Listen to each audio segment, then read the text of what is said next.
Azi sunt înconjurat de dovleci pentru că vreau să vă prezint rețeta de ciorbă de dovleac cu lapte, pe care am învățat-o și eu din familia mea. Vă urez vizionare plăcută și vă aștept în comentarii cu părerea voastră.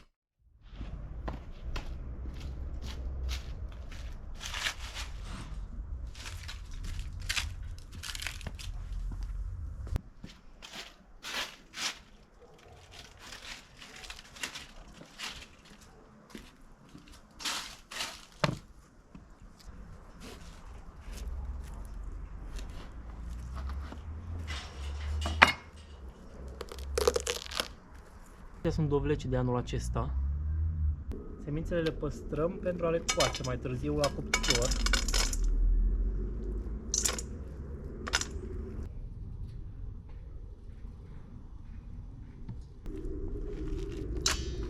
Uitați, semințele foarte bune și sănătoase.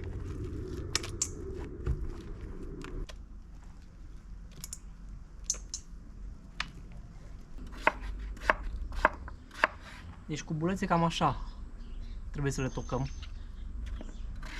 pentru a fierbe mai repede. La mine e un pic mai aglomerat aici, dar mă descurc.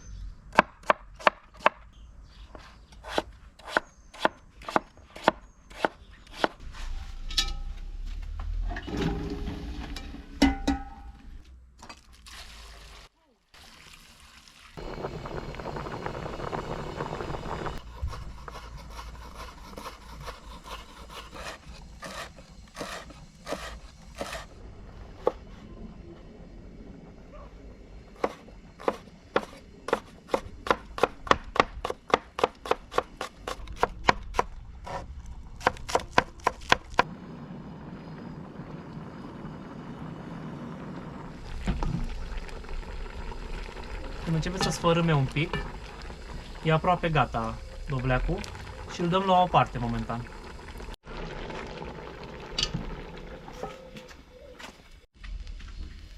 Pic de ulei. Și adăugăm ceapă, o călim un pic.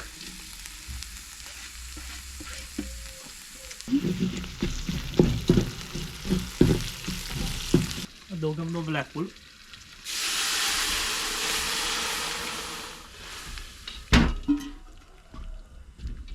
Deja începe să miroasă acest dovleac.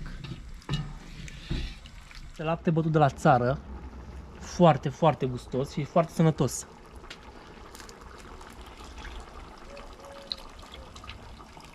Acum până să înfierbântă laptele, pentru că nu trebuie să fierbem foarte mult, asta e foarte important la ciorba de dovleac cu lapte.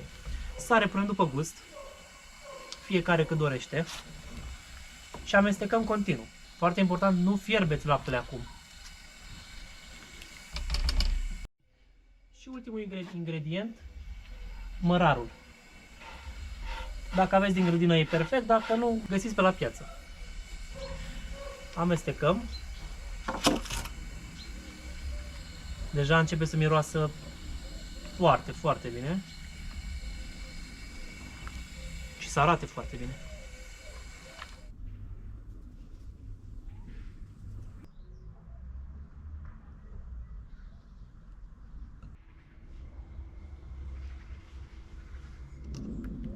Ciorba este gata.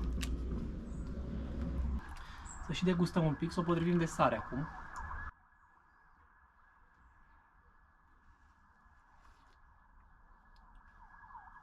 E perfectă. Nimic nu mai trebuie. Vă urez poftă bună. Vă aștept în comentarii cu părerile voastre și ne vedem la următoarea rețetă. La revedere!